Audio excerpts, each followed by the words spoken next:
या देवी सर्वभूतेषु मां कात्यायनी रूपेण संस्थिता नमस्तस्यै नमस्तस्यै नमस्तस्यै नमो नमः। माता कात्यायनी की जय। माता कात्यायनी की पावन कथा। हे माता कात्यायनी जगदम्बा भवानी, आपको हमारा कोटि कोटि प्रणाम। ऋषि कात्यायन के घर प्रकट हुई, दुष्टों के संहार को धरा पर आए, सिंह वाहन पर विराजित कर में खड़ग सुहाए। आपकी कृपा से भक्तों के संकट दूर हो जाए। हे मातेश्वरी, हम सब पे कृपा बरसाओ, भक्ति साहस और शक्ति का वरदान दिलाओ। नवरात्रों के इस पावन अवसर पर हम सबको अपने चरणों में स्थान दिलाओ। जय माता भगवती। तो मेरे प्यारे भक्तों, आप सभी का स्वागत है आज के इस पावन और भक्तिमय वीडियो में। सबसे पहले आप सभी को छठे नवरात्रि की हार्दिक शुभकामनाएं। नवरात्रि का ये पवित्र पर्व माता दुर्गा की आराधना, शक्ति और भक्ति का महान उत्सव माना जाता है। इन 9 दिनों में माँ दुर्गा के 9 दिव्य स्वरूपों की पूजा की जाती है और भक्त पूरी श्रद्धा और भक्ति के साथ माता रानी की उपासना करते हैं। आज के इस विशेष वीडियो में मैं आपको सुनाने वाली हूँ माँ दुर्गा के छठे दिव्य स्वरूप माता कात्यायनी की पावन कथा। शास्त्रों के अनुसार माता कात्यायनी का अवतार महर्षि कात्यायन के तप से हुआ था और उन्होंने दुष्ट राक्षसों का संहार करके धर्म की रक्षा की थी। इसीलिए उनका ये स्वरूप साहस, शक्ति और धर्म की विजय का प्रतीक माना जाता है। इसके साथ ही आज के इस वीडियो में हम जानेंगे चैत्र नवरात्रि का महत्व और उससे जुड़ी एक और पौराणिक कथा। नवरात्रि का ये पर्व हमें ये संदेश देता है कि हम जब भी जीवन में कठिनाइयाँ आती है तो माता रानी की भक्ति और विश्वास से हर संकट दूर हो जाता है। तो मेरे प्यारे भक्तों, यदि आप चाहते हैं कि माता रानी की कृपा आपके जीवन पे बनी रहे और आपके जीवन में साहस, सुख और समृद्धि आए, तो इस पावन कथा को अंत तक अवश्य सुनिए। तो आइए पूरी श्रद्धा और भक्ति के साथ माता रानी का स्मरण करते हुए इस दिव्य कथा की शुरुआत करते हैं। जय माँ भगवती, जय माँ कात्यायनी। नैमिषारण्य में पवित्र स्थान है जहाँ असंख्य ऋषि मुनि तपस्या और यज्ञों में निरंतर लगे रहते हैं। वही स्थान है जहाँ सृष्टि के अनेक रहस्य उजागर हुए। एक बार शरद ऋतु के आरंभ में जब वातावरण सुगंधित पुष्पों और मंद पवन से भर गया था, तब सभी ऋषि एक विशाल यज्ञशाला में एकत्रित हुए। उस यज्ञ का संचालन महर्षि शौनकादिक कर रहे थे। सैकड़ों मुनि, ब्रह्मचारी और साधक उस सभा में उपस्थित थे। सभी का मुख तेजोमय था। उनके हृदय में केवल एक जिज्ञासा थी, देवी के रहस्य और उनकी शक्तियों का सही स्वरूप जानना। सभा में महर्षि भृगु ने कहा, हे सूत जी महाराज, हम बार बार सुनते हैं कि नवरात्रों में प्रत्येक दिन माता के एक एक स्वरूप की पूजा की जाती है, परंतु हमें विशेष जिज्ञासा है कि छठे दिन पूजित होने वाली माता कात्यायनी कौन है, उनका जन्म कैसे हुआ, उन्होंने किस प्रकार अस्त्रों का संहार किया और साधु को उनकी पूजा से क्या फल मिलता है। ये सुनकर अन्य सभी मुनि भी बोल उठे, हाँ, हमें भी माता कात्यायनी की विस्तृत कथा सुननी है, उनके प्रकाटे का रहस्य जानना है। सूत जी महाराज ने विनम्रता से हाथ जोड़ के कहा, हे मुनियों, आप अत्यंत पवित्र प्रश्न कर रहे हैं। कात्यायनी माता की कथा केवल पौराणिक आख्यान नहीं है, बल्कि साधक के जीवन को आलोकित करने वाला मार्ग है। आज मैं आपको वो कथा सुनाऊंगा जिसे सुनकर मनुष्य अपने भीतर छिपे भय, आलस्य और अज्ञान को नष्ट करता है, क्योंकि कात्यायनी की वही देवी है जिनकी शक्ति से असुरों का अंत हुआ और देवताओं ने पुनः स्वर्ग प्राप्त किया। सूत जी ने आगे कहा, बहुत समय पहले की बात है, जब असुरों का आतंक बढ़ गया था, देवताओं ने ब्रह्मा, विष्णु और महेश की शरण ली थी। तभी देव शक्तियों का तेज मिलकर एक दिव्य रूप प्रकट हुआ था। वो रूप था माता कात्यायनी का। परंतु माता के प्रकाटे की कथा ऋषि कात्याय के तप से जुड़ी हुई है, इसीलिए पहले हमें ऋषि कात्याय का चरित्र जानना होगा, क्योंकि उन्हीं के कारण ये दिव्य लीला प्रारंभ हुई थी। हे मुनियों, प्राचीन काल में कात्याय नामक महान ऋषि हुए। वेद और शास्त्रों के परम ज्ञाता, ब्रह्मचार्य और तपस्या के मूर्त स्वरूप थे। उनकी वंश परंपरा कात्याय गोत्र से थी, इसीलिए उन्हें कात्याय कहा गया। ऋषि कात्याय के हृदय में एक ही संकल्प था, काश स्वयं भगवती शक्ति मेरी पुत्री के रूप में प्रकट हो और असुरों का विनाश करे। ऋषि कात्याय ने हिमालय की गुफाओं में जाके कठोर तप आरंभ किया। उन्होंने व्रत रखा, केवल फल और कंदमूल से जीवन निर्वाह किया। वे दिन रात देवी का स्मरण करते और ओम ऐं ह्रीं चामुंडाय विच्चे मंत्र का जाप करते। उन्होंने अपने शरीर को अग्नि के चारों ओर बैठाकर तपाया, ठंड में बर्फ पर ध्यान किया। उनकी तपस्या की आभा इतनी प्रबल थी कि देवता, गंधर्व और सिद्ध भी उनके तेज को देख के चकित हो उठे थे। उसी समय महिषासुर नामक असुर ने तीनों लोकों में उत्पात मचा रखा था। उसके आतंक से स्वर्ग, पृथ्वी और पाताल सभी पीड़ित थे। देवताओं ने ब्रह्मा, विष्णु और महेश से सहायता मांगी तो त्रिदेव ने कहा, अभी समय आ गया है कि शक्ति स्वयं प्रकट हो। ऋषि कात्य के तप का फल यही होगा कि भगवती उनके आश्रम में अवतरित होंगी। एक दिन जब ऋषि कात्य संध्या वंदन कर रहे थे, आकाश से दिव्य प्रकाश प्रकट हुआ। वो प्रकाश सूर्य से भी हजारों गुना अधिकतम चमकीला था। उस प्रकाश से एक अद्भुत रूप प्रकट हुआ। चारों ओर स्वर्णिम आभा, सिंह पर आरूढ़ 18 भुजाएं, हाथों में त्रिशूल, चक्र, गदा, तलवार और विविध दिव्य आयु। देवताओं ने उज्जब ध्वनि की, जय हो माता कात्यायनी, जय हो महिषासुर मर्दिनी। ऋषि कात्य भाव विभोर हो उठे। उन्होंने माता के चरणों में सिर झुकाया और कहा, हे देवी, आप मेरे तप का परम फल हैं। आप ही जगत की माता है। कृपया असुरों का विनाश करके धर्म की स्थापना कीजिए। माता ने करुणा से कहा, हे कात्य, मैं तुम्हारे तप से प्रसन्न होकर तुम्हारी पुत्री रूप में प्रकट हुई हूँ, अतः मेरा नाम कात्यायनी होगा। मैं शीघ्र ही महिषासुर का वध करके देवताओं को स्वर्ग वापस लौटाऊंगी। सूत जी ने कहा, हे मुनियों, ऋषि कात्य के आश्रम में माता कात्यायनी का प्रकाट्य हो चुका था, परंतु महिषासुर का आतंक दिन प्रतिदिन बढ़ता जा रहा था। उसने देवताओं को स्वर्ग से निकाल दिया। यज्ञ वेदियां टूट गई, ऋषियों की तपोभूमियां उजड़ गई, नदियां, पर्वत और नगर उसके असुर सेनापतियों से त्रस्त हो उठे। स्वर्ग की अप्सराएं भयभीत होकर इधर उधर भाग रही थी। गंधर्व और यक्ष छिपने लगे थे। ये देखकर देवगण व्याकुल हो उठे। देवता ब्रह्मा, विष्णु और महेश के पास गए। वहां सभी देव, इंद्र, वरुण, कुबेर, अग्नि, यम एकत्रित हुए। सभी ने मिलकर हाथ जोड़ के कहा, हे त्रिदेव, महिषासुर के अत्याचार से तीनों लोक विनाश के कगार पे हैं। हम निराश और भयभीत हो चुके हैं। कृपा करके कोई उपाय बताइए। त्रिदेव बोले, महिषासुर का वध केवल शक्ति ही कर सकती है, इसीलिए हम सबकी सामूहिक शक्तियां मिलकर देवी को असुर विनाश के लिए समृद्ध बनाएंगी। ये कहकर त्रिदेव ध्यानस्थ हो गए। उनके तेज से दिव्य आभा प्रकट हुई। शिवजी के तेज से त्रिशूल प्रकट हुआ, विष्णु के तेज से सुदर्शन चक्र, ब्रह्मा के तेज से कमंडल और वेद, इंद्र ने वज्र प्रदान किया, वरुण ने शंख और पाश दिया, अग्नि ने शक्ति और भाला, यम ने दंड, वायु ने धनुष बाण।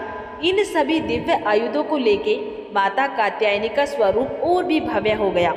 देवताओं ने हाथ जोड़ के स्तुति की, जय हो आदिशक्ति कात्यायनी, आप ही ब्रह्मा, विष्णु और शिव की आधार शक्ति हैं। आप ही त्रिलोक की रक्षा करने वाली है।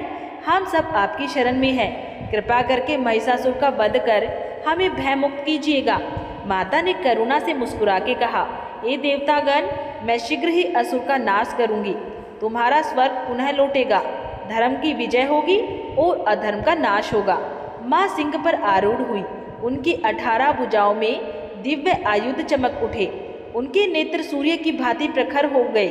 उनका स्वर गगन भेदी हुआ, महिषासुर, तेरे अंत का समय आ गया है। देवताओं ने आकाश से फूल बरसाए। चारों ओर जय कात्यायनी माता की ध्वनि गूंज उठी। सूत जी ने आगे कहा, हे मुनियों, महिषासुर अत्यंत बलशाली और अहंकारी था। उसने ब्रह्मा से वर प्राप्त किया था कि कोई देवता या पुरुष उसे ना मार सके। इस वरदान के कारण उसका अभिमान आकाश छूने लगा था। मैं अपने सिंहासन पर बैठकर गर्व से कहता हूँ, अब मुझे कोई रोक नहीं सकता है। स्वर्ग, पृथ्वी और पाताल तीनों लोग मेरे अधीन होंगे। देवता अब मेरे दास बन के रहेंगे। महिषासुर ने अपनी असुर सेना को आदेश दिया कि यज्ञशालाएं तोड़ दो, ऋषियों की तपोभूमि उजाड़ दो, पृथ्वी से धर्म का नाम मिटा दो। असुर ने गांव को जला दिया, स्त्रियों और बच्चों को त्रस्त किया, नदियां रक्त से लाल हो गई। स्वर्ग लोक पे कब्जा करके महिषासुर ने इंद्र को अपमानित किया और देवताओं को दास बना लिया। ये देखकर देवताओं ने पुनः माता कात्यायनी का स्मरण किया। उन्होंने प्रार्थना की, अधर्म अपनी सीमा लांघ चुका है। अब केवल आप ही हमारा उद्धार कर सकती है माँ। माँ सिंह पर सवार हुई और उनके स्वर गगन में गूंज उठे। महिषासुर, तेरा अंत समीप है। अधर्म को कभी विजय नहीं मिलेगी। महिषासुर ने देवी का सामना करने के लिए अपनी सेना भेजी। सबसे पहले चिक्षुर और चामर नामक सेनापति आगे बढ़े। असंख्य रथ, हाथी और घोड़े संग लाए। उनके नगाड़े और शंखों से आकाश गूंज उठा। देवी ने अपने धनुष से बाणों की वर्षा की। उनके प्रत्येक बाण से असुर के रथ चूर चूर हुए। त्रिशूल और गदा से असुर सेना भयभीत होकर भागने लगी। ये देखकर महिषासुर स्वयं रणभूमि में आया। वो कभी भैंसे का रूप लेता, कभी हाथी, कभी सिंह और कभी विशाल पर्वत जैसा हो जाता। देवी ने कहा, अरे दुष्ट, तू रूप बदलकर मुझसे छल नहीं सकता है। तेरे प्रत्येक रूप का अंत मेरे हाथों से होगा। और तभी देवी और महिषासुर के बीच भीषण युद्ध आरंभ हुआ। सिंह गर्जना करने लगा, पर्वत कांप उठे, देवता आकाश से देख रहे थे। हे मुनियों, जब महिषासुर स्वयं रणभूमि में आया तब चारों ओर भयानक गड़गड़ाहट गूंजने लगी। उसका रूप कभी भैंसे जैसा विशाल, कभी हाथी, कभी सिंह और कभी मनुष्य जैसा हो जाता। धरती उसके खुरों और पैरों से कांप उठी। देवी सिंह पर आरूढ़ थी। उनकी 18 भुजाएं दिव्य आयुधों से सुसज्जित थी। त्रिशूल, चक्र, गदा, धनुष, बाण, तलवार, खड़ग, शूल, घंटा और शंख उनके नेत्र अग्नि की तरह प्रखर थे। महिषासुर ने गगनभेदी गर्जना की और देवी पर आक्रमण किया। वे अपने विशाल सिंगों से पर्वतों को उखाड़कर फेंक रहा था। देवी ने शांत भाव से धनुष उठाया और बाण छोड़ा। पहला बाण महिषासुर की छाती में लगा, दूसरा उसके हाथी रूप में प्रविष्ट हुआ, तीसरा बाण उसके सिंह रूप को भेद गया। परंतु असुर तुरंत नया रूप धारण कर लेता। देवता आकाश से चिंतित होकर देख रहे थे। देवी ने त्रिशूल से वार किया। महिषासुर ने पर्वत उठाकर देवी पे फेंका, लेकिन देवी ने चक्र से उसे चूर चूर किया। माता ने अपना घंटा बजाया। उसकी गूंज से असुरों के हृदय भय से भर गए। देवी का सिंह दहाड़ा और असुर सेना भयभीत होकर भागने लगी। महिषासुर ने क्रोधित होकर गदा चलाई। तब देवी ने सहजता से उसे तलवार से काट डाला। युद्ध अनेक दिनों तक चला। देवी कभी भाले से, कभी गदा से, कभी चक्र से प्रहार करती। महिषासुर हर बार नया रूप लेके देवी को छलने का प्रयास करता। अंततः जब वे अपने वास्तविक भैंसे का रूप में आया तो देवी ने कहा, अरे दुष्ट, अब तेरा अंत निश्चित है। धर्म की रक्षा के लिए आज तुझे मेरे त्रिशूल का प्रहार सहना ही होगा। देवी सिंह से कूदकर महिषासुर की पीठ पे चढ़ गई। उन्होंने उसका सर पकड़ा और त्रिशूल सीधा उसकी छाती में भोंक दिया। महिषासुर ने अंतिम बार गर्जना की और धरती पे गिर पड़ा। उसका विशाल शरीर पर्वत जैसा लग रहा था। देवताओं ने आकाश से फूल बरसाए, ढोल नगाड़े बज उठे। सभी ने एक स्वर में जयघोष किया, जय हो महिषासुर मर्दिनी, जय हो माता कात्यायनी। सूत जी ने आगे कहा, हे मुनियों, जब महिषासुर का वध हुआ तब तीनों लोकों में हर्ष की लहर दौड़ गई। स्वर्गलोक, पृथ्वीलोक और पाताल लोक, सभी स्थानों पर धर्म का प्रकाश पुनः प्रकट हुआ। इंद्र, वरुण, अग्नि, यम, कुबेर और अन्य देवगण आकाश से उतरकर रणभूमि में आए। उनके मुख पर प्रसन्नता और आंखों में कृतज्ञता थी।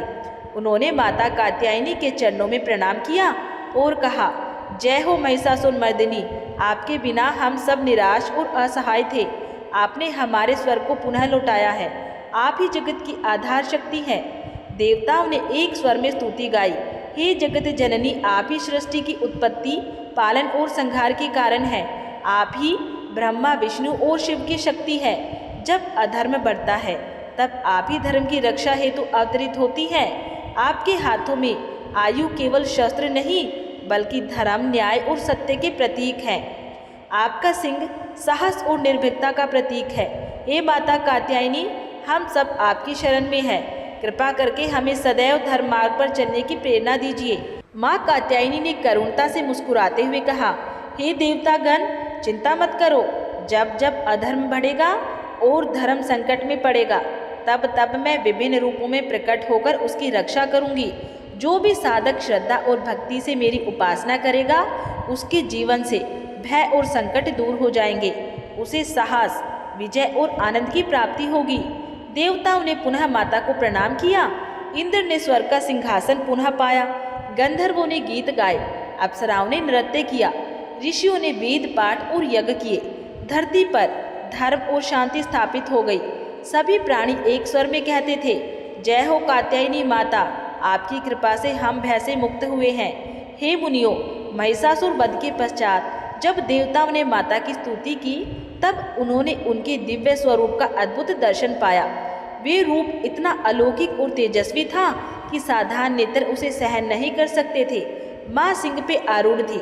उनकी आभा सूर्य से सहस्त्र गुना अधिक और चंद्रमा से लाखों गुना शीतल प्रतीत होती थी। उनके नेत्र कमल दल के समान थे, किंतु युद्ध काल में अग्नि के समान प्रखर। माँ की 18 भुजाएं थी। हर भुजा पूजा में एक दिव्य आयुध सुशोभित हो रहा था। त्रिशूल, सुदर्शन चक्र, गदा, धनुष बाण, तलवार और खड़ग, घंटा, शंख, कमंडल और वृद्ध मुद्रा माँ के वस्त्र रक्त वर्ण थे और वीर रस और शक्ति का प्रतीक है। गले में खिले हुए कमलों की माला थी, जिसमें शांति और सौंदर्य प्रकट होता है। उनके माथे पर अर्धचंद्र विराजित था, जिससे उनके स्वरूप में चंद्रमा की शीतलता झलकती थी। उनके कर्णों में झूमर लटक रहे थे और उनकी मुस्कान करुणा से भरी हुई थी। सूत जी ने कहा कि हे मुनियों, माता का स्वरूप केवल बाहरी रूप में नहीं देखा जाना चाहिए। उनकी 18 भुजाएं ये सिखाती हैं कि साधु को जीवन में अनेक गुण धारण करने चाहिए। साहस, धैर्य, करुणा, न्याय, विनम्रता, पराक्रम, भक्ति और ज्ञान। उनका सिंह ये सिखाता है कि साधक को अपने भीतर के भय और आलस्य पर विजय पाकर सिंह जैसी निर्भयता प्राप्त करनी चाहिए। उनका त्रिशूल ये बताता है कि मनुष्य को अपने मन, वचन और कर्म तीनों को शुद्ध रखना चाहिए। देवताओं ने कहा कि हे माता, आपके स्वरूप का दर्शन करने से हमारे हृदय से भय मिट गया है। हमें अनुभव हो रहा है कि आप केवल युद्ध की देवी नहीं हैं, बल्कि करुणा और मातृदेव की भी मूर्ति है। आप ही शरणागत की रक्षा करने वाली और धर्म की आधारशिला है। सूत जी ने आगे कहा कि हे मुनियों, नवरात्रि के छठे दिन माता कात्यायनी की विशेष पूजा का विधान है। इस दिन साधक श्रद्धा और भक्ति से उनकी आराधना करता है तो उसे असाधारण शक्ति, साहस और आत्मबल की प्राप्ति होती है। कहते हैं कि इस तिथि पर की गई उपासना से विवाह में आने वाली बाधाएं भी दूर होती है। इस व्रत के नियम है कि प्रातःकाल स्नान करके स्वच्छ वस्त्र धारण करें, पूजन स्थल पर गंगा जल से शुद्ध करें, माता कात्यायनी का चित्र या मूर्ति स्थापित करें, लाल वस्त्र, लाल फूल और चंदन से पूजन करें, धूप, दीप, नैवेद्य और पुष्प अर्पित करें, ओम ऐं ह्रीं कात्यायनी नमः मंत्र का जाप करें। पूजन के लिए विशेष रूप से ये सामग्री रखनी चाहिए, जैसे लाल कमल या गुलाब के फूल, शहद और गुड़ का नैवेद्य, हल्दी और सिंदूर, केले और अनार का फल, घी का दीपक। कन्याओं का पूजन इस दिन अत्यंत फलदायी माना गया है। कहते हैं कि 9 वर्ष से कम आयु की बालिकाओं को भोजन कराना और उनका आशीर्वाद लेना माता कात्यायनी की सीधी कृपा प्राप्त कराता है। जो स्त्रियां और कन्याएं विवाह की इच्छा रखती हैं, यदि वो श्रद्धा पूर्वक इस व्रत को करती है तो उन्हें उत्तम जीवन साथी और पारिवारिक सुख प्राप्त होता है। कहा जाता है कि इस दिन साधक को ध्यान में माता का स्पष्ट रूप अनुभव होता है। कभी वो अपने भीतर से एक तेजस्वी प्रकाश दिखता है तो कभी हृदय में अद्भुत साहस और निर्भीकता अनुभव करता है।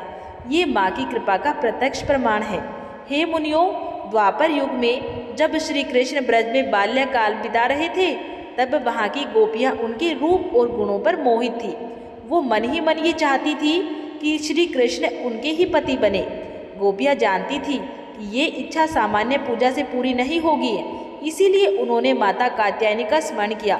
ब्रज की पवित्र यमुना तट पर कार्तिक मास में गोपियाँ प्रतिदिन स्नान करने जाती। वो मिट्टी का उपटन लगाकर अपने शरीर को शुद्ध करती, यमुना में स्नान करके जल की अंजलि से माता को प्रणाम करती, फिर रेत से ही माता कात्यायनी की मूर्ति बनाकर उनकी पूजा भी करती। वो केवल दूध, दही और फल खाकर व्रत का पालन करती। पूजन के समय वो सभी मिलकर ये प्रार्थना करती कि हे माता कात्यायनी, हम सब आपका आश्रय लेती हैं। हमारी एक ही मनोकामना है, श्री कृष्ण हमारे पति हो, हमें वही व्रत प्रदान कीजिए। गोपियाँ अत्यंत दृढ़ निश्चय के साथ इस व्रत को निभाती। वो ठंडी सुबह में भी यमुना तट पर जाती, व्रत के नियमों का पालन करती और मन को श्री कृष्ण पर केंद्रित रखती। ब्रजवासियों को देख के लगता था कि मानो ये कन्याएं दिव्य साधना कर रही हो। माता कात्यायनी उनकी भक्ति से अत्यंत प्रसन्न हुई। उन्होंने हृदय से आशीर्वाद दिया, हे गोपिकाओं, तुम्हारी श्रद्धा अद्भुत है, तुम्हारा व्रत सफल होगा, कृष्ण तुम्हारे जीवन के अंग बनेंगे और तुम्हारी मनोकामना पूर्ण होगी। एक दिन जब गोपियाँ व्रत के बाद यमुना में स्नान कर रही थी, तब श्री कृष्ण ने उनके वस्त्रावली चुराकर वृक्ष पे रख दिए। गोपियाँ शर्माकर जल में छिप गई। श्री कृष्ण ने हंसते हुए कहा, यदि तुम अपनी वस्त्रावली चाहती हो तो जल से बाहर आकर हाथ जोड़कर मुझे प्रणाम करो। गोपियों ने लज्जा के साथ आज्ञा का पालन किया। श्री कृष्ण ने उन्हें आशीर्वाद देते हुए कहा, तुम्हारा व्रत सफल हुआ, मैं अवश्य ही तुम्हारे हृदय का प्रिय बनूंगा, तुम सब मुझ में आत्मिक रूप से जुड़ जाओगी। इस प्रकार से गोपियों का कात्यायनी व्रत सफल हुआ। सूत जी ने कथा सुनाते हुए आगे कहा कि हे मुनियों, माता कात्यायनी के अनेक नाम प्रचलित हैं। भिन्न भिन्न अवसरों और भावों में भक्त इन्हें विभिन्न नामों से पुकारते हैं। कात्यायनी, महिषासुर मर्दिनी, क्षति स्वरूपिणी, भवानी, जयदायिनी, वरदायिनी। माता का स्वरूप केवल बाहरी नहीं बल्कि गहन रहस्यों से भरा है। उनका सिंह वाहन निर्भीकता और आत्मबल का प्रतीक है। उनकी 18 भुजाएं ये दर्शाती हैं कि साधक को जीवन में बहुआयामी गुणों का विकास करना चाहिए। उनके हाथों में आयुध पाप, अधर्म और अज्ञान को नष्ट करने वाले साधन हैं। उनका लाल वस्त्र शक्ति, साहस और पराक्रम का प्रतीक है। उनकी मंद मुस्कान करुणा, शांति और मातृत्व की मूर्ति है। माता कात्यायनी की अनेक अद्भुत शक्तियाँ हैं। दुष्ट विनाशिनी शक्ति, भयनाशिनी शक्ति, मनोवांछित फलदायिनी शक्ति, साहस प्रदायिनी शक्ति, आध्यात्मिक शक्ति। कहा गया है कि साधक यदि छठे दिन प्रातःकाल ध्यान करता है और माता का ये स्वरूप हृदय में धारण करता है, सिंह पर आरूढ़ 18 भुजाओं वाली, लाल वस्त्र धारण किए, हाथों में दिव्य आयुध लिए हुए, तो उसका समस्त भय नष्ट हो जाता है और मन में अपार शक्ति का संचार होता है। देवताओं ने कहा कि हे माता कात्यायनी, आप केवल युद्ध की देवी ही नहीं है बल्कि ज्ञान, शांति और करुणा की भी मूर्ति हैं। आपके नाम मात्र के उच्चारण से ही हमारे पाप मिट जाते हैं। आपके स्वरूप का ध्यान करने से साधु को संसार सागर से पार होने की शक्ति मिलती है। माता कात्यायनी के अनेक नाम और स्वरूप हैं जो भक्तों को अलग अलग प्रकार की प्रेरणा देते हैं। उनका प्रत्येक आयुध और वाहन किसी आध्यात्मिक सिद्धांत का प्रतीक है। उनके रहस्य में शक्तियाँ साधक को भय, दुख और अज्ञान से मुक्त करके मोक्ष की ओर ले जाती है। हे मुनियों, जिन साधकों ने श्रद्धा और भक्ति से माता कात्यायनी की उपासना की है, उन्हें केवल सांसारिक ही नहीं बल्कि आध्यात्मिक फल भी प्राप्त हुए हैं। उनकी उपासना साधक के जीवन को भयमुक्त, सुखमय और धन्य बनाती है। माता की कृपा से साधक को अनेक प्रकार के भौतिक लाभ मिलते हैं। भय निवारण, विवाह में सफलता, धन समृद्धि, रोग निवारण, शत्रु पर विजय। साधक को केवल सांसारिक ही नहीं बल्कि उच्च आध्यात्मिक फल भी प्राप्त होते हैं। मन की शुद्धि, भक्ति की दृढ़ता, ज्ञान की प्राप्ति, साहस और धैर्य, मोक्ष की ओर अग्रसर। कथा में वर्णित है कि अनेक भक्तों ने माता की उपासना से चमत्कारिक अनुभव किए हैं। किसी को कठिन युद्ध में विजय मिली, किसी को संतान की प्राप्ति हुई, किसी के घर में ऐश्वर्य आ गया और किसी को आध्यात्मिक आनंद की अनुभूति हुई है। देवताओं ने कहा, हे माता, आपके पूजन से देवगण भी शक्तिशाली होते हैं। आप ही से हमें विजय प्राप्त होती है। आप ही हमें धर्म पालन की प्रेरणा देती है।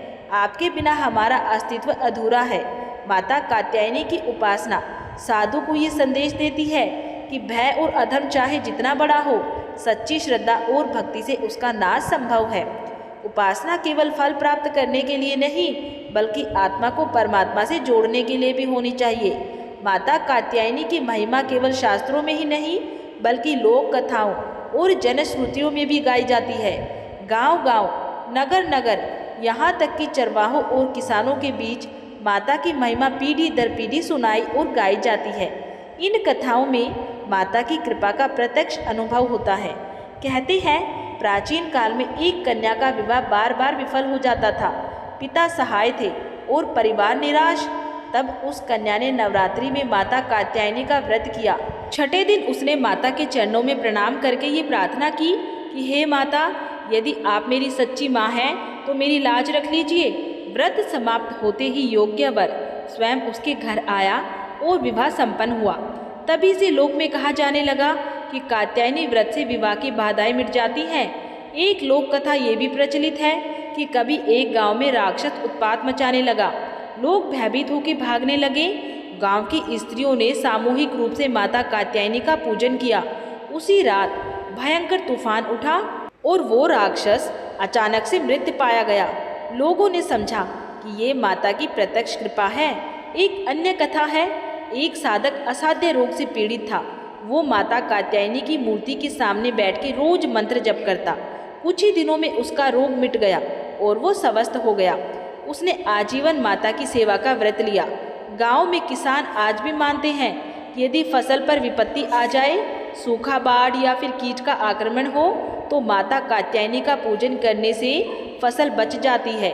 इसीलिए कई क्षेत्रों में माता की विशेष पूजा खेतों के बीच की जाती है।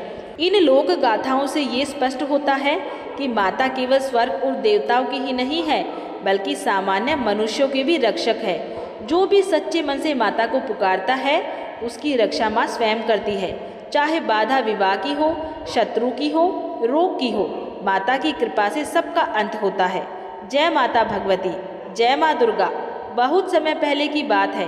भारत की पवित्र भूमि पर एक छोटा सा गांव था जिसका नाम था चंद्रपुर। ये गांव चारों ओर से हरे भरे खेतों, आम और नीम के पेड़ों और छोटी छोटी नदियों से घिरा हुआ था।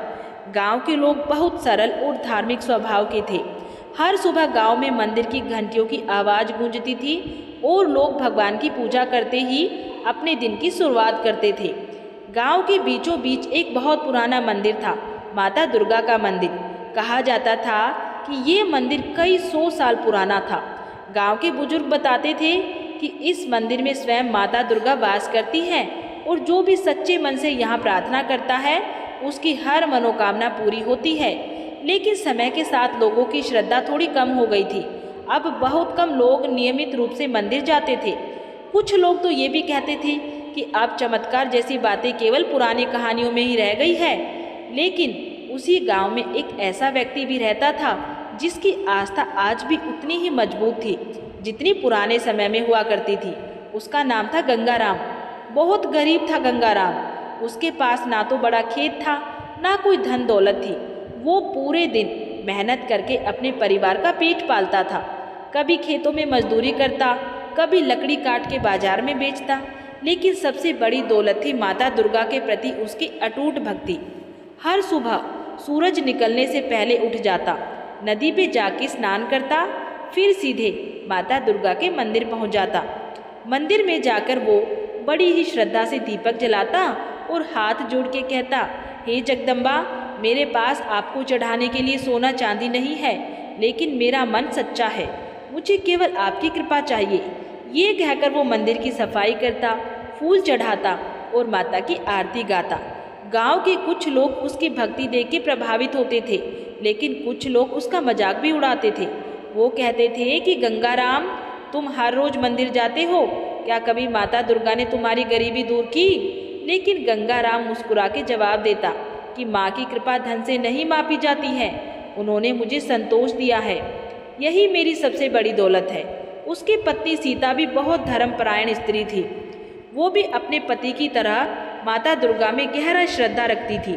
दोनों पति पत्नी हर साल चैत्र नवरात्रि का व्रत रखते थे। 9 दिनों तक वे बहुत कठिन नियमों का पालन करते थे, सादा भोजन, पूजा पाठ और माता का भजन। लेकिन उस साल की चैत्र नवरात्रि कुछ अलग ही होने वाली थी, क्योंकि उस साल माँ दुर्गा ने स्वयं तय किया था कि वो अपने इस सच्चे भक्त की परीक्षा लेंगी। एक दिन की बात है, गंगाराम मंदिर में पूजा कर रहा था। तभी अचानक तेज हवा चलने लगी। मंदिर के दीपक की लौ तेजी से हिलने लगी और वातावरण में एक अजीब सी दिव्य सुगंध फैल गई। गंगाराम को लगा जैसे मंदिर में कोई अदृश्य शक्ति उपस्थित है। वो घबरा गया, लेकिन फिर उसने अपनी आंखें बंद करके माता दुर्गा का नाम लेना शुरू कर दिया। उसी समय मंदिर के द्वार पर किसी के कदमों की आहट हुई। गंगाराम ने आंखें खोली और देखा कि मंदिर के दरवाजे पर एक रहस्यमय साध्वी खड़ी थी। उसके चेहरे पर अद्भुत तेज था।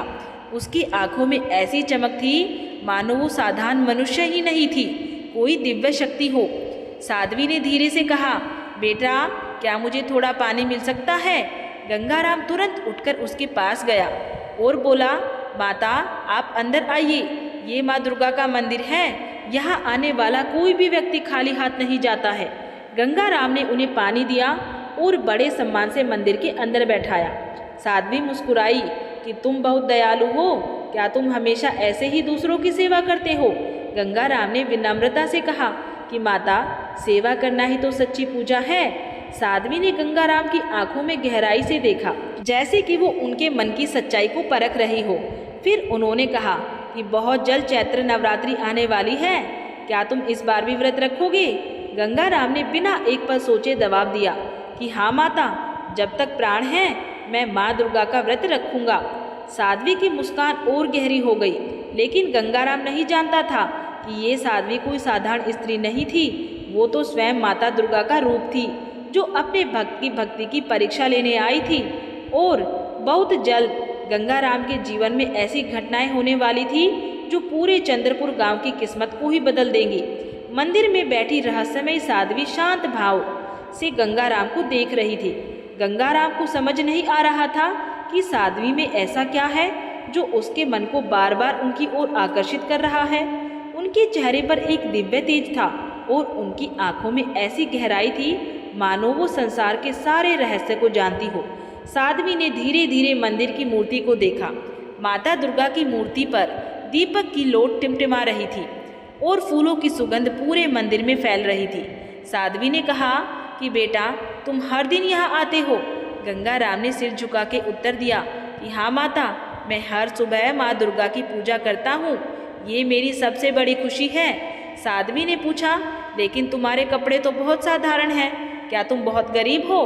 गंगाराम हल्की मुस्कान के साथ बोला कि हाँ माता, मैं गरीब जरूर हूँ, लेकिन मुझे कभी दुख नहीं होता, क्योंकि मुझे विश्वास है कि माँ दुर्गा हमेशा मेरे साथ है। साध्वी ने कुछ देर तक गंगाराम को देखा और फिर कहा, अगर माता दुर्गा सच में तुम्हारे साथ है तो क्या तुम उनकी हर परीक्षा देने के लिए तैयार हो? गंगाराम ने तुरंत उत्तर दिया कि माता, माँ अपने बच्चों की परीक्षा ही तो लेती है। अगर मेरी भक्ति सच्ची है तो मैं हर परीक्षा देने के लिए तैयार हूँ। साध्वी की आंखों में संतोष की चमक आ गई। उन्होंने धीरे धीरे कहा कि ठीक है, बहुत जल्द तुम्हारी परीक्षा शुरू होने वाली है। ये कह के साध्वी उठी और मंदिर के बाहर चली गई। गंगाराम कुछ क्षण तक वहीं खड़ा रहा। उसे समझ नहीं आया कि साध्वी ने ऐसा क्यों कहा, लेकिन उसके मन में एक अजीब सी शांति थी। उसने माता दुर्गा की मूर्ति के सामने हाथ जोड़ के कहा कि माँ, अगर ये आपकी परीक्षा है तो मुझे शक्ति दीजिएगा। उस दिन के बाद से गंगाराम अपने घर लौट आया। गंगाराम का घर बहुत छोटा था, मिट्टी की दीवारें, छप्पर की छत और एक छोटा सा आंगन। उसकी पत्नी सीता चूल्हे पे रोटी बना रही थी। उसको देखते ही वो कहने लगी कि आज तुम बहुत देर से आए हो, सब ठीक तो है ना? गंगाराम ने मंदिर में हुई पूरी घटना सीता को बताई। सीता ने ध्यान से सारी बातें सुनी और कहा कि मुझे लगता है कि वो साध्वी कोई साधारण स्त्री नहीं थी, हो सकता है माता दुर्गा ने ही तुम्हारी परीक्षा लेने के लिए उन्हें भेजा हो। गंगाराम ने भी यही महसूस किया था। उस रात दोनों पति पत्नी ने मिलकर माँ दुर्गा से प्रार्थना की। कुछ ही दिनों बाद चैत्र नवरात्रि शुरू होने वाली थी। पूरे गांव में उत्साह का माहौल था। गांव के मंदिर में साफ सफाई होने लगी, लोग घरों में रंगोली बनाने लगे और हर तरफ माता के भजन गूंजने लगे। गंगाराम और सीता ने भी व्रत रखने की तैयारी शुरू की। उन्होंने तय किया कि इस बार वो 9 दिन तक केवल फलाहार करेंगे और हर दिन मंदिर में दीपक जलाएंगे। लेकिन उन्हें नहीं पता था कि इस बार की नवरात्रि उनके जीवन की सबसे बड़ी कठिन परीक्षा बनने वाली है। नवरात्रि शुरू होने से ठीक एक दिन पहले गंगाराम काम से घर लौट रहा था।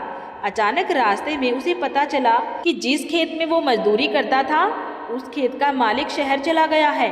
अब कई दिनों तक खेत में काम नहीं होगा।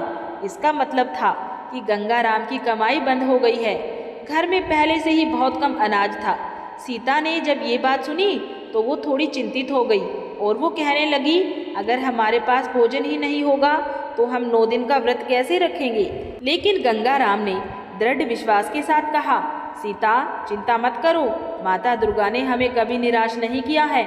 अगर ये परीक्षा है तो ही सही, माँ इसका समाधान भी करेंगी। अगले दिन नवरात्रि शुरू हो गई।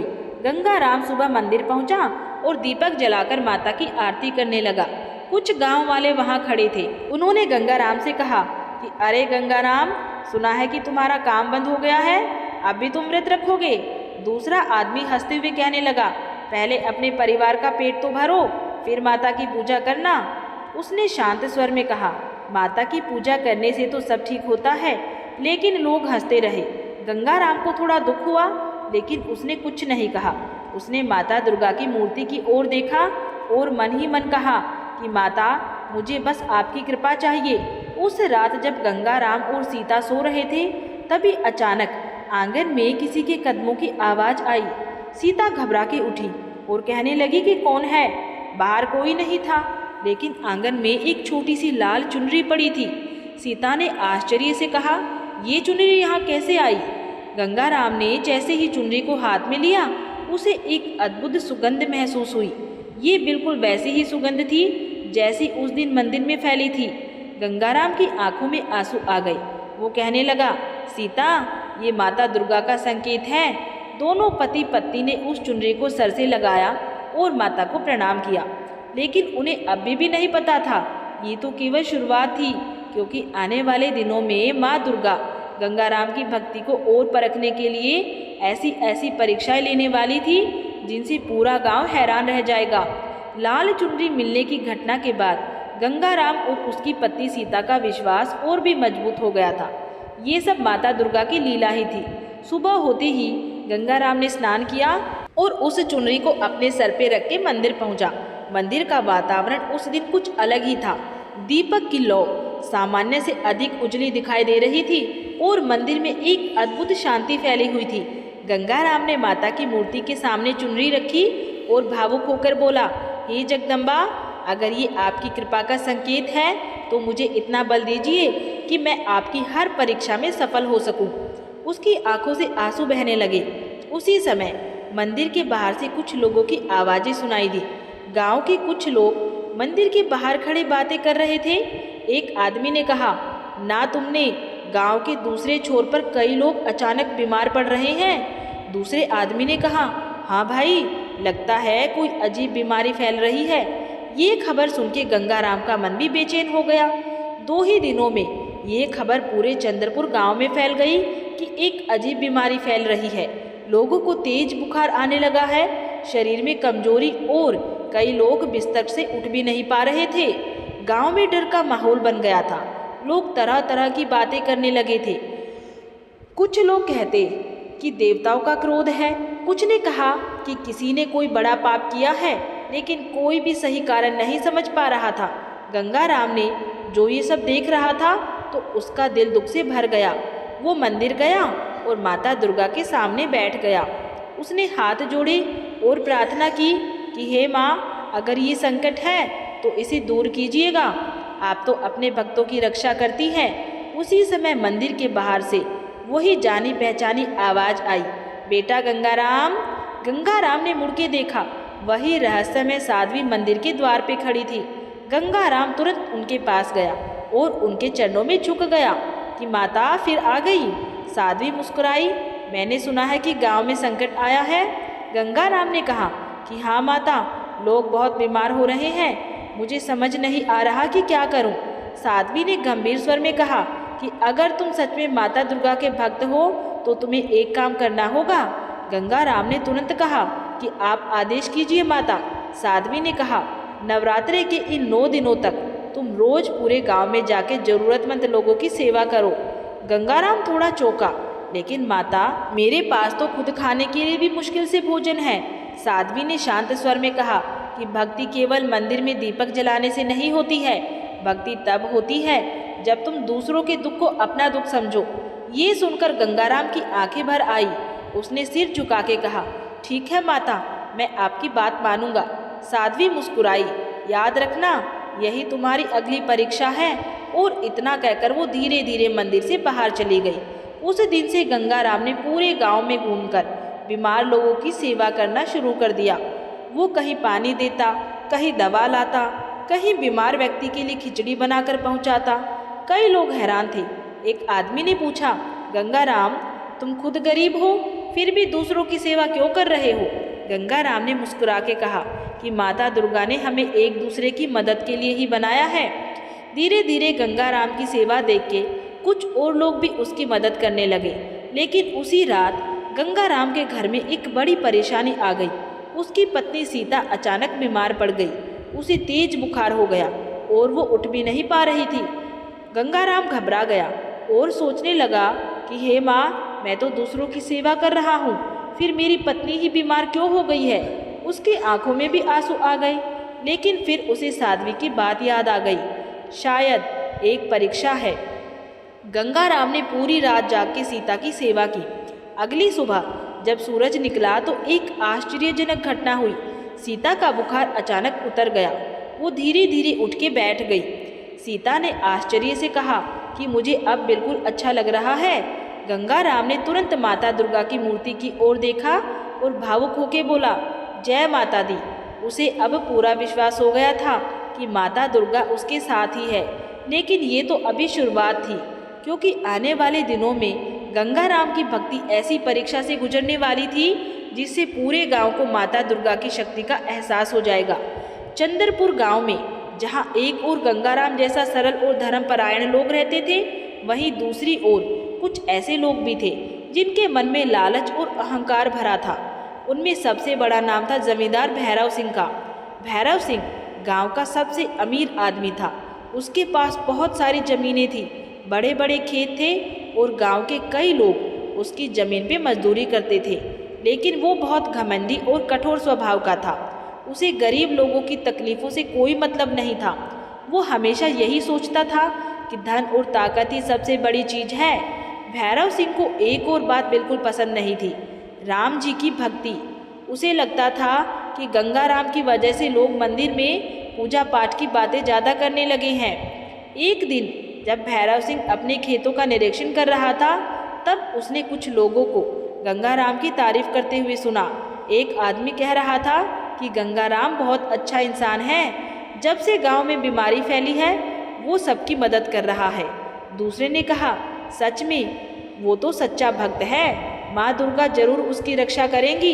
ये सुनकर भैरव सिंह के चेहरे पे गुस्सा आ गया और वो बोला, ये खुद तो गरीब है और दूसरों की मदद करने चला है, देखता हूँ उसकी भक्ति कितनी सच्ची है।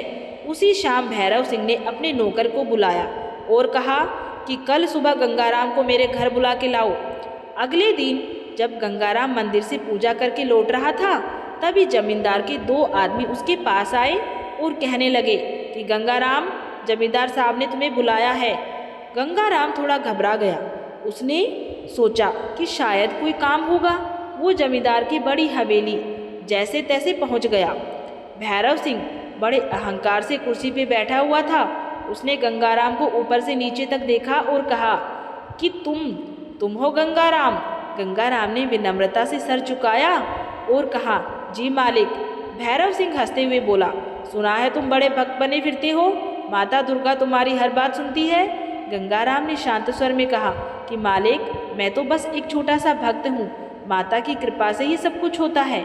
भैरव सिंह के चेहरे पर व्यंग्य भरी मुस्कान आ गई और उसने कहा कि अगर तुम्हारी भक्ति सच्ची है तो एक काम करो। गंगाराम ने पूछा कि क्या काम है मालिक? भैरव सिंह ने कहा, मेरे खेत के पास एक पुराना कुआं है, कई सालों से वो सूखा पड़ा है। अगर तुम्हारी माता दुर्गा इतनी शक्तिशाली है तो जाकर उस कुएं में पानी भरवा दो। ये सुनकर वहाँ खड़े लोग हंसने लगे। गंगाराम समझ गया कि जमींदार उसका मजाक उड़ा रहा है, लेकिन उसने गुस्सा नहीं किया। उसने शांत स्वर में कहा कि मालिक, चमत्कार करना मेरे बस की बात नहीं है, लेकिन अगर माता चाहेगी तो कुछ भी हो सकता है। भैरव सिंह जोर से हंसा और उसने कहा, ठीक है, अगर 3 दिन में उस कुएं में पानी आ गया तो मैं पूरे गांव के सामने तुम्हें इनाम दूंगा, और अगर नहीं आया तो तुम्हें पूरे गांव के सामने ये मानना पड़ेगा कि तुम्हारी भक्ति झूठी है। कुछ देर तक वो चुप रहा, फिर उसने धीरे से कहा, मुझे मंजूर है। जब ये बात पूरे गांव में फैली तो लोग तरह तरह की बातें करने लगे। कुछ लोगों ने कहा, ये तो असंभव है। कुछ ने कहा, भैरव सिंह ने तो गंगाराम को फंसा दिया है। सीता जब ये खबर सुन के घर पहुंची तो वो चिंतित हो गई। आपने ये शर्त क्यों मान ली? गंगाराम ने शांत स्वर में कहा। मैंने कोई घमंड में ये बात नहीं कही है, मुझे बस माता दुर्गा पर पूरा भरोसा है। उस रात गंगाराम मंदिर में गया। वो माता दुर्गा की मूर्ति के सामने बैठ गया और आंखें बंद करके प्रार्थना करने लगा कि हे माँ, मैंने कभी किसी का बुरा नहीं सोचा है। अगर मेरी भक्ति सच्ची है तो मेरी लाज रख लेना। उसकी आंखों से आंसू बहने लगे। मंदिर में दीपक की लौ धीरे धीरे तेज होने लगी और उसी क्षण मंदिर के द्वार पर किसी के कदमों की आहट हुई। गंगाराम ने आंखें खोली। दरवाजे पर वही रहस्यमयी साध्वी खड़ी थी। उनके चेहरे पर हल्की मुस्कान थी। उन्होंने धीरे से कहा, गंगाराम डरो मत, भक्ति कभी व्यर्थ नहीं जाती है। मंदिर के द्वार पर खड़ी गृहस्थ में साध्वी गंगाराम को ध्यान से देख रही थी। गंगाराम तुरंत उठकर उनके पास गया और उनके चरणों में झुक गया कि माता, आप फिर आ गई हैं। साध्वी ने मुस्कुराते हुए कहा कि बेटा, तुम्हारे मन में डर है। गंगाराम ने सर झुका के कहा कि माता, अपनी भक्ति पर भरोसा करता हूँ, लेकिन जमींदार ने जो शर्त रखी है वो तो बहुत कठिन है। साध्वी ने धीरे से कहा, अगर मन सच्चा हो और भक्ति अटूट हो तो असंभव ही संभव हो जाता है।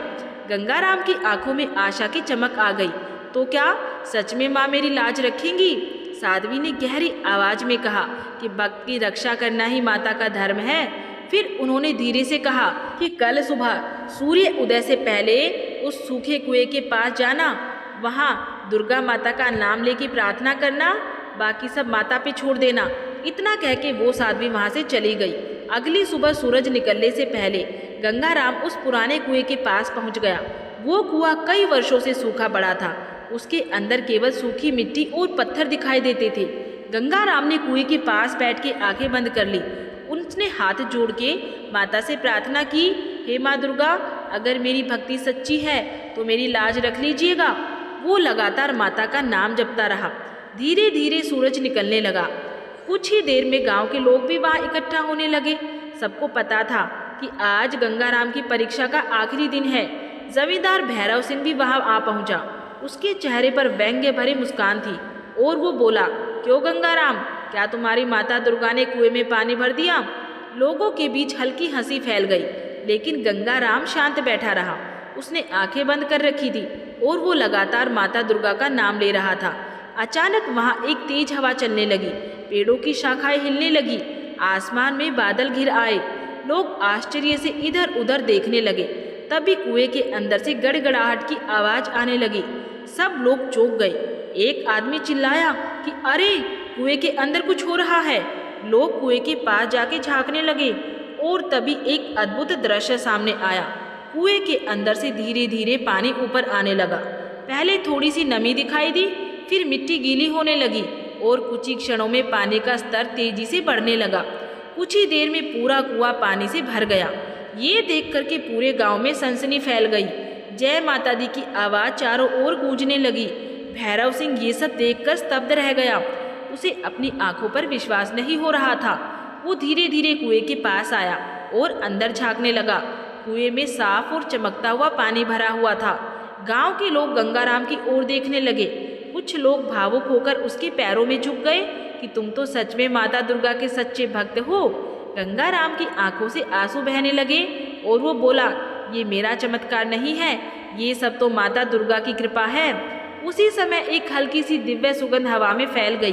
गंगाराम ने महसूस किया जैसे कोई अदृश्य शक्ति उसके सर पे हाथ रख रही हो। उसने आंखें बंद करके कहा, माता, आपकी कृपा के बिना ये संभव नहीं था। लेकिन ये चमत्कार केवल शुरुआत था, क्योंकि माता दुर्गा अभी पूरे गांव को ये दिखाने वाली थी कि सच्ची भक्ति की शक्ति कितनी महान होती है। और जमींदार भैरव सिंह का अहंकार अभी भी पूरी तरीके से नहीं टूटा था। सूखे कुएं में पानी आने का चमत्कार पूरे चंद्रपुर गांव में आग की तरह फैल गया। हर घर में उसी की चर्चा हो रही थी। लोग कह रहे थे कि माता दुर्गा ने सच में गंगाराम की लाज रख ली थी। वो सच में सच्चा भक्त है। गांव के कई लोग मंदिर जाकर माता के सामने दीपक जलाने लगे। लेकिन जहां एक ओर लोग खुश थे, वहीं दूसरी ओर जमींदार भैरव सिंह के मन में आग लग रही थी। उसे ये बात बिल्कुल पसंद नहीं आई कि पूरे गांव में अब गंगाराम की प्रशंसा हो रही है। उसने गुस्से में अपने नौकरों से कहा, ये सब एक संयोग था। मैं ये साबित करके रहूँगा कि गंगाराम की भक्ति केवल दिखावा है।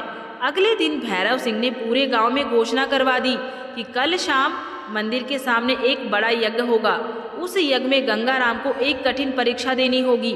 जब ये बात गंगाराम तक पहुंची तो वो थोड़ा हैरान हुआ, लेकिन उसने सोचा कि अगर ये भी माता की इच्छा है तो मैं पीछे क्यों हटूं। अगले दिन शाम को पूरे गांव के लोग मंदिर के सामने इकट्ठा हो गए। एक बड़ा यज्ञ कुंड बनाया गया था। आग की लपटें ऊंची उठ रही थी।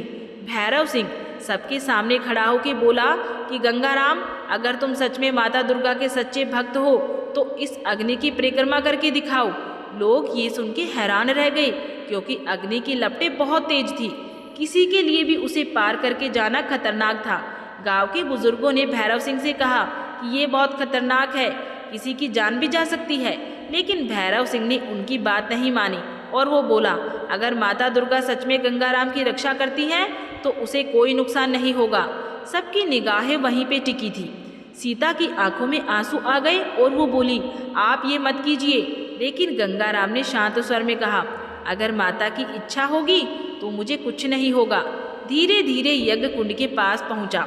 उसने अपनी आंखें बंद की और मन ही मन प्रार्थना करने लगा, हे माता दुर्गा, अगर मेरी भक्ति सच्ची है तो मुझे शक्ति दीजिएगा। चारों ओर सन्नाटा छा गया। गंगाराम ने धीरे धीरे अग्नि की परीक्षा शुरू की। लपटें बहुत तेज थी। लोग डर के मारे सांस रोके खड़े थे। अचानक एक अद्भुत घटना हुई। जैसे ही गंगाराम अग्नि के पास पहुंचा, लपटें धीरे धीरे शांत होने लगी। आग की तेज गर्मी अचानक कम हो गई। गंगाराम आराम से यज्ञ कुंड की परिक्रमा पूरी करके बाहर आ गया। उसके पूरे शरीर को आग की एक चिंगारी भी नहीं लगी। ये देख के पूरा गांव आश्चर्य से भर गया। चारों ओर से आवाजें आने लगी, जय माँ दुर्गा, जय माँ दुर्गा। भैरव सिंह ये सब देख के स्तब्ध रह गया। उसके चेहरे का रंग उड़ गया। उसे समझ में आने लगा था कि ये कोई साधारण बात नहीं है, लेकिन उसका अहंकार अभी भी पूरी तरीके से खत्म नहीं हुआ था।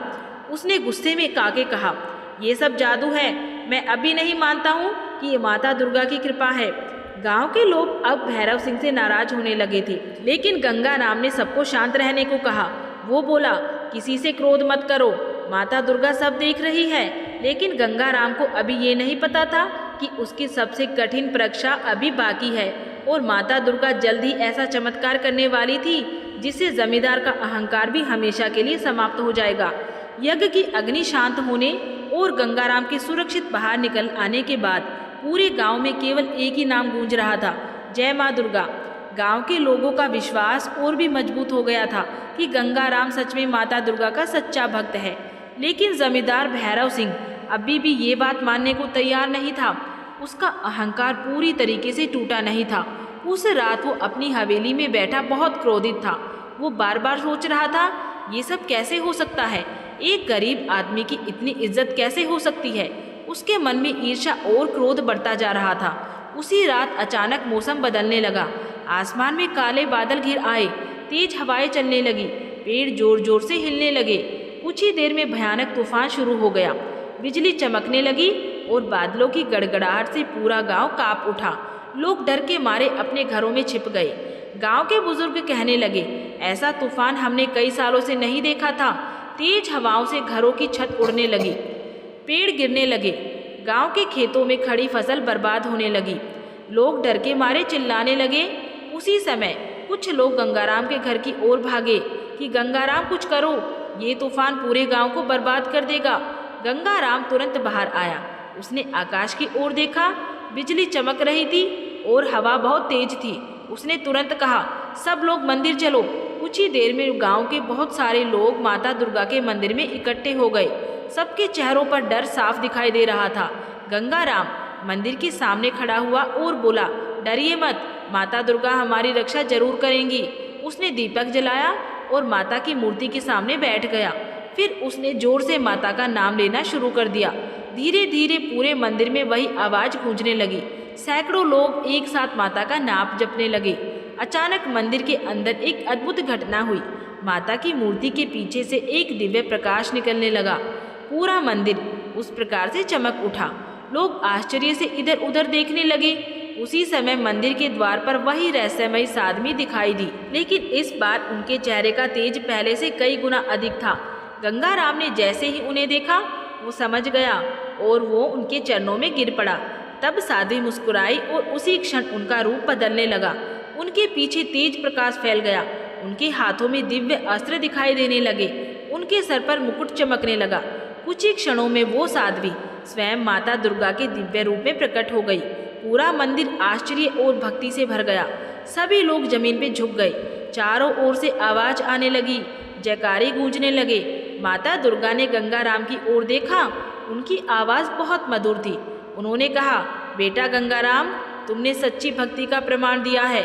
तुमने कभी अहंकार नहीं किया, हमेशा दूसरों की सेवा की।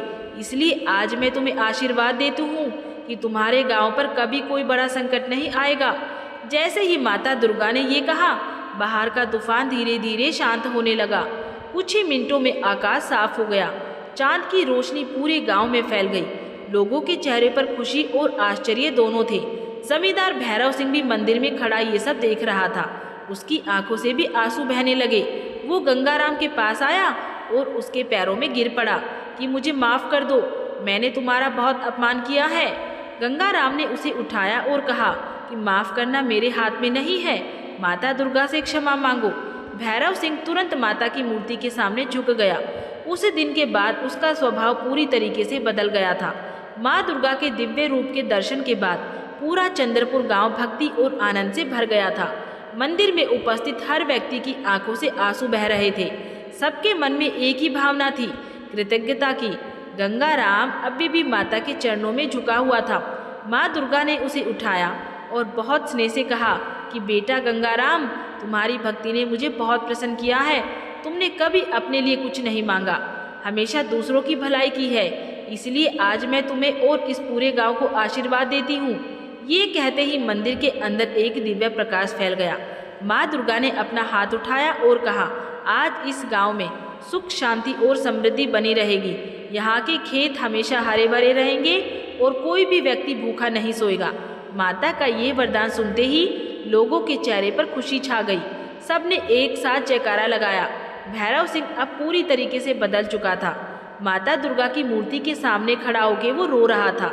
वो बोला, माँ, मैंने अपने अहंकार में आकर बहुत गलतियाँ की हैं। मैंने गरीबों को सताया, आपका अपमान किया, मुझे क्षमा कर दीजिए। माँ दुर्गा ने उसे क्षमा करते हुए कहा, अहंकार मनुष्य का सबसे बड़ा शत्रु है। जो मनुष्य उसे त्याग देता है तभी सच्ची शांति मिलती है। उस दिन के बाद भैरव सिंह ने अपनी बहुत सारी जमीन गरीब लोगों में बांट दी। गांव के लोग उसके इस परिवर्तन को देख के आश्चर्यचकित थे। माँ दुर्गा के वरदान के बाद चंद्रपुर गांव की किस्मत सच में बदलने लगी। उस साल बारिश समय पे हुई, खेतों में फसल लहलाने लगी। गांव के लोग खुशहाल हो गए। जो लोग पहले मंदिर नहीं जाते थे वो भी अब हर दिन माता के दर्शन करने आने लगे थे। मंदिर में हर शाम भजन और आरती होने लगी थी। इतने सारे चमत्कार होने के बाद भी गंगाराम के मन में जरा भी अहंकार नहीं आया। वो पहले की ही तरह साधारण जीवन जीता रहा। हर सुबह वो मंदिर जाता, दीपक जलाता और माता का धन्यवाद करता। लोग अब उसे बहुत सम्मान देने लगे थे, लेकिन जब भी कोई उसकी प्रशंसा करता वो मुस्कुरा के कहता था, ये सब माता की ही कृपा है, मैं तो बस उनका छोटा सा सेवक हूँ। उस साल की चैत्र नवरात्रि चंद्रपुर गांव के लिए बहुत विशेष बन गई थी। 9 दिनों तक पूरे गांव में भक्ति का वातावरण रहा। हर घर में माता के भजन गाए गए, कन्या पूजन किया गया और 9वें दिन पूरे गांव ने मिलकर एक बड़ा भंडारा आयोजित किया। लोग दूर दूर से इस चमत्कारी मंदिर के दर्शन करने आने लगे थे। गंगाराम ने गांव के लोगों से कहा कि हर साल चैत्र नवरात्रि के समय हमें 9 दिनों तक माता की कथा सुननी चाहिए। गांव के सभी लोग उसकी बात मान गए। तभी से चंद्रपुर गांव में एक नई परंपरा शुरू हो गई। हर साल चैत्र नवरात्रि के 9 दिनों तक माँ दुर्गा की कथा सुनाई जाती थी। लेकिन माता दुर्गा की लीला अभी तक पूरी नहीं हुई थी, क्योंकि आने वाले समय में एक और घटना होने वाली थी जो इस कथा को और भी पवित्र बना देती। माता दुर्गा के वरदान के बाद चंद्रपुर गांव में सचमुच खुशहाली आने लगी थी। खेतों में अच्छी फसल होने लगी थी, लोगों के घरों में सुख समृद्धि आने लगी और मंदिर में हर दिन भजन कीर्तन होने लगा था। लेकिन जीवन में हमेशा एक बात सच रहती है, जब मनुष्य का विश्वास मजबूत होता है तब उसकी परीक्षा भी बड़ी होती है। गंगाराम के जीवन में भी जल्द ही एक ऐसी घटना होने वाली थी जो उसकी आस्था को अंतिम रूप से परखने वाली थी। माँ दुर्गा के चमत्कार की खबर धीरे धीरे दूर दूर के गांव तक पहुंच गई थी। लोग चंद्रपुर गांव में आने लगे थे। कोई अपने दुख लेके आता, कोई अपनी मनोकामना लेके आता। सबको विश्वास था कि यहाँ की माता बहुत जागृत है। मंदिर में अब हर दिन भीड़ रहने लगी। गंगाराम हर आने वाले व्यक्ति की सेवा करता। वो लोगों को पानी पिलाता, उन्हें मंदिर तक ले जाता और माता की कथा सुनाता। एक दिन दोपहर के समय मंदिर के बाहर एक बहुत वृद्ध आदमी आके बैठ गया। उसके कपड़े फटे हुए थे और वो बहुत कमजोर दिखाई दे रहा था। गंगाराम ने उसे देखा तो तुरंत उसके पास गया कि बाबा, आप कहाँ से आए हैं? वृद्ध ने धीमी आवाज में कहा कि बेटा, मैं बहुत दूर से आया हूँ। सुना है यहाँ माता दुर्गा का बहुत चमत्कारी मंदिर है। गंगाराम ने तुरंत उसे पानी दिया और मंदिर के अंदर ले गया। वृद्ध ने माता की मूर्ति के सामने हाथ जोड़ के प्रार्थना की। फिर उसने गंगाराम से कहा कि बेटा, क्या तुम मेरी एक मदद करोगे? गंगाराम ने तुरंत पूछा। बिल्कुल बिल्कुल बाबा, आप बताइए। वृद्ध ने कहा, मेरे पास रहने के लिए कोई जगह नहीं है। मैं बहुत भूखा भी हूँ। क्या तुम मुझे कुछ दिनों के लिए अपने घर में रहने दे सकते हो? गंगाराम ने बिना सोचे तुरंत कहा, क्या आप हमारे घर चलेंगे? और उसके बाद वो उस वृद्ध को अपने घर ले आया। सीता ने भी बहुत सम्मान से उनका स्वागत किया। लेकिन उसी समय गंगाराम के घर में एक नई परेशानी आ गई। उस साल अचानक आसपास के इलाकों में सूखा पड़ने लगा था। कई गांव में अनाज की कमी होने लगी थी। गंगाराम के घर में भी धीरे धीरे अनाज कम होने लगा था। सीता चिंतित होकर बोली, घर में जो थोड़ा बहुत अनाज था वो भी अब खत्म होने वाला है। अब हम क्या करेंगे? गंगाराम कुछ देर तक चुप रहा। फिर उसने कहा, जब तक हमारे पास थोड़ा भी भोजन है हम इसे बाबा के साथ बांटेंगे। सीता ने भी सहमति से सिर हिला दिया। अगले कुछ दिनों तक गंगाराम और सीता अपने हिस्से का भोजन कम करके उस वृद्ध को खिलाते रहे। कई बार ऐसा होता कि वो खुद भूखे सो जाते थे, लेकिन बाबा को भोजन जरूर देते थे। गांव के कुछ लोगों ने ये देखा और उन्होंने कहा, तुम खुद गरीब हो फिर भी दूसरे को क्यों खिला रहे हो? गंगाराम ने मुस्कुरा के कहा कि अतिथि भगवान का ही रूप होता है। एक रात जब सब लोग सो रहे थे तभी गंगाराम की आंखें अचानक खुल गई। उसे लगा जैसे घर के अंदर कोई प्रकाश फैल रहा हो। वो उठ के बाहर गया और उसने जो देखा उसे देख के वो आश्चर्य से भर गया। वृद्ध आदमी अब साधारण मनुष्य जैसा नहीं दिख रहा था। उसके चारों ओर दिव्य प्रकाश फैल रहा था। वृद्ध मुस्कुराया और उन्होंने कहा, गंगाराम, तुमने फिर से एक बार अपनी भक्ति का प्रमाण दिया है। तुमने अपनी भूख से ज़्यादा एक अतिथि की भूख को महत्व दिया है। ये सच्ची भक्ति है। इतना कहते ही वो वृद्ध का रूप बदलने लगा। कुछ ही क्षणों में वो वृद्ध स्वयं माता दुर्गा के दिव्य रूप में प्रकट हो गई। गंगाराम तुरंत उनके चरणों में गिर पड़ा। दिव्य दूत ने कहा कि माँ दुर्गा ने तुम्हारी परीक्षा ली थी। तुम हर परीक्षा में सफल हुए हो, इसीलिए माता ने तुम्हें एक और वरदान देती है। आज से तुम्हारे घर में कभी भी अन्न की कमी नहीं होगी। जैसे ही उन्होंने ये कहा, घर के कोने में रखा छोटा सा अनाज का घड़ा अचानक भरने लगा। गंगाराम और सीता ये देख के भावुक हो गई। उनकी आंखों से आंसू बहने लगे। गंगाराम के घर में अनाज के घड़े का चमत्कार होने के बाद चंद्रपुर गांव में माता दुर्गा की महिमा और भी बढ़ गई। अब हर दिन मंदिर में पहले से भी कहीं ज़्यादा भीड़ आने लगी थी। लोग दूर दूर के गांव से यहाँ दर्शन करने आने लगे। किसी को मनोकामना पूरी हो जाती तो कोई अपने रोग से मुक्ति पाने के बाद माता का धन्यवाद करने के लिए आता। धीरे धीरे चंद्रपुर गांव का ये छोटा सा मंदिर पूरे क्षेत्र में प्रसिद्ध हो गया था। एक दिन पास के शहर से एक धनी व्यापारी मंदिर में दर्शन करने आया। उसका नाम था धर्मदास। धर्मदास बहुत परेशान था क्योंकि उसके व्यापार में लगातार घाटा हो रहा था। उसने मंदिर में आके माता दुर्गा के सामने हाथ जोड़ के प्रार्थना की कि हे माता जगदम्बा, अगर मेरा व्यापार फिर से चलने लगे तो मैं इस मंदिर के लिए बहुत बड़ा दान दूंगा। उसने पूरे मन से माता की पूजा की और गंगाराम से माता की कथा सुनी। कुछ ही दिनों के बाद एक अद्भुत घटना हुई। धर्मदास का व्यापार अचानक बहुत अच्छा चलने लगा। जो व्यापार पहले घाटे में था वही अब लाभ देने लगा। धर्मदास को तुरंत माता दुर्गा की याद आई।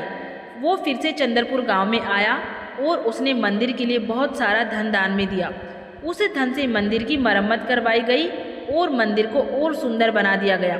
कुछ ही महीनों में मंदिर पहले से भी कहीं अधिक भव्य हो गया। अब वहाँ एक बड़ा प्रांगण बन गया था। मंदिर के सामने एक विशाल पीपल का पेड़ भी लगाया गया। हर शाम वहाँ भजन कीर्तन होने लगे। गांव के बच्चे भी वहाँ आकर माता के भजन सीखने लगे।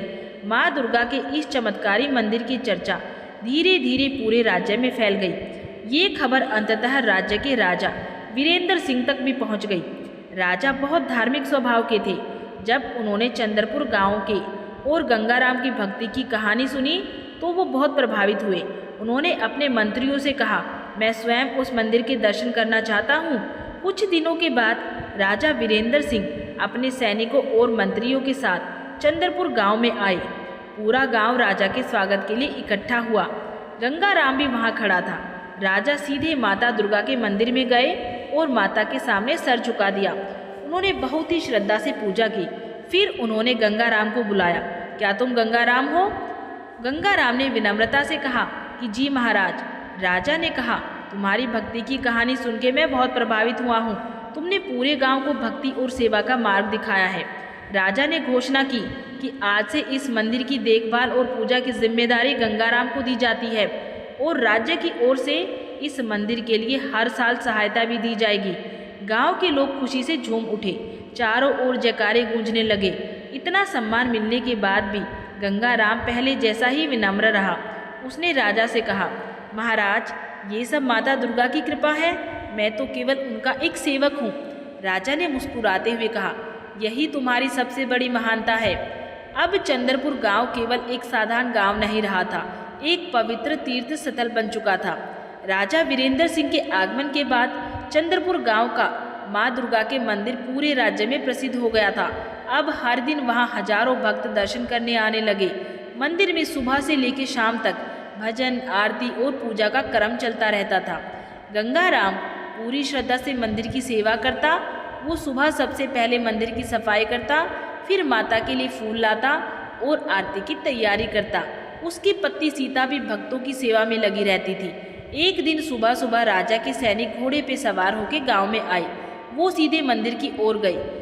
गंगाराम ने उन्हें देखा तो तुरंत उनके पास पहुंचा। सैनिकों के चेहरे पर चिंता साफ दिखाई दे रही थी। एक सैनिक ने कहा कि गंगाराम, हमें तुम्हारी मदद चाहिए। गंगाराम ने पूछा कि क्या बात है। सैनिकों ने कहा कि राजा वीरेंद्र सिंह का इकलौता पुत्र राजकुमार आदित्य अचानक बहुत गंभीर रूप से बीमार पड़ गया है।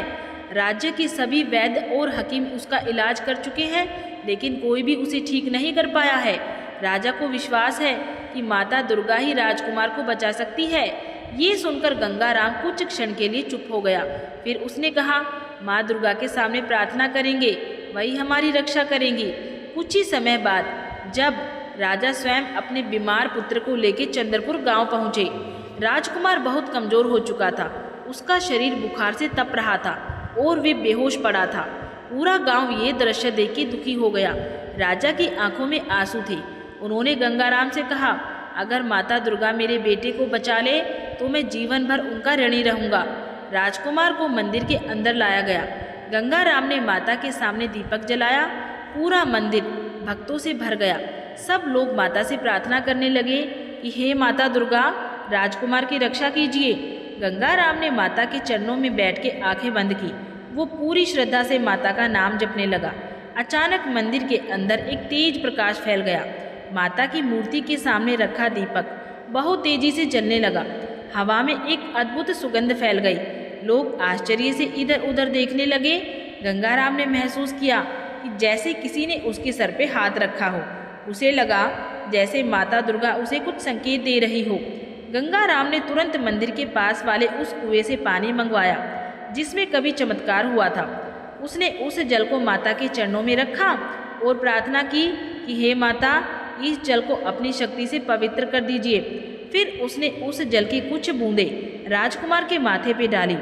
पूरा मंदिर सन्नाटे में डूब गया। सब लोग सांस रोके खड़े थे। कुछ ही क्षणों बाद राजकुमार के शरीर में हलचल होने लगी। उसकी आंखें धीरे धीरे खुल गई। राजकुमार ने कमजोर आवाज में कहा कि पिताश्री। राजा ये सुन के भावुक हो उठे। उनकी आंखों से आंसू बहने लगे। पूरा मंदिर जयकारों से गूंज उठा। राजा वीरेंद्र सिंह ने गंगाराम के चरण पकड़ लिए कि तुमने मेरे बेटे की जान बचाई है, लेकिन गंगाराम ने तुरंत उन्हें उठाया और कहा कि महाराज ये सब तो माता दुर्गा की कृपा है। राजा ने माता के सामने सर झुका दिया और कहा, आज से ये मंदिर पूरे राज्य का सबसे पवित्र स्थान होगा। उस दिन के बाद से चंद्रपुर का वो मंदिर एक महान तीर्थ स्थल बन गया।